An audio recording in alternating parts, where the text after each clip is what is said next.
Good evening. There's no question the government of Syria has been firing relentlessly into civilian areas. It's so fierce, so random. Journalists can't be anywhere near the worst of it to show the world how bad it is. At least 7 journalists have died covering it. The battle's been so gruesome, there have been negotiations underway to get Syria to cease fire, just to allow an open corridor for humanitarian reasons, to allow the worst of the wounded a way out, an evacuation route with the help of the Red Cross. That apparently is now happening in one hard-hit city, but elsewhere the shooting goes on. Our chief foreign correspondent, Richard Engel, on the Syrian border with Turkey tonight to start us off. Richard, good evening. Yes, Brian, the evacuations have begun, but only in the city of Homs. This is all happening in the middle of the night here after protracted negotiations on the ground and extensive pressure on Syria. Hours before the evacuation, signs of how desperate Syria has become. The Free Syrian Army, the rebel brigade, tries to fight back. In the village of Rastan, they attack government forces. It's a brave fight, but they're losing it, outnumbered and outgunned by a lot. And this morning, Homs itself was once again under attack. Witnesses described neighborhoods on fire, people living on shrubs and onions, bodies unreachable under debris. We managed to reach an activist there via Skype.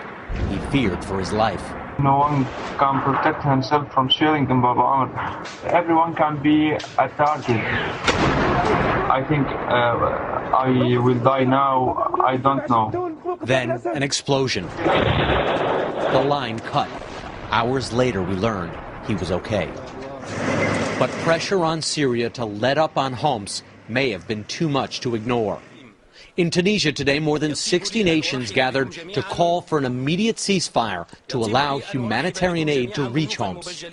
If the Assad regime refuses to allow this life-saving aid to reach people in need, it will have even more blood on its hands. And so too will those nations that continue to protect and arm the regime. Among those states, Russia. But today, even it expressed concern about Homs and support for a ceasefire. But a short ceasefire limited to Homs to evacuate the worst off doesn't mean the conflict in Syria is over. Far from it. In a Turkish village near the Syrian border today, a funeral for an opposition fighter. At a hillside cemetery, they prayed for the martyr to enter heaven, as they buried him with shovels and bare hands. Diplomacy, too late for him.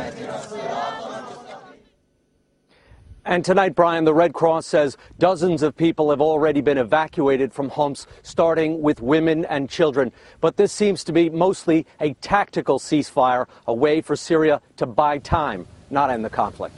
Brian? Richard Engel back with us by satellite tonight from the border between Turkey and Syria. Richard, thanks.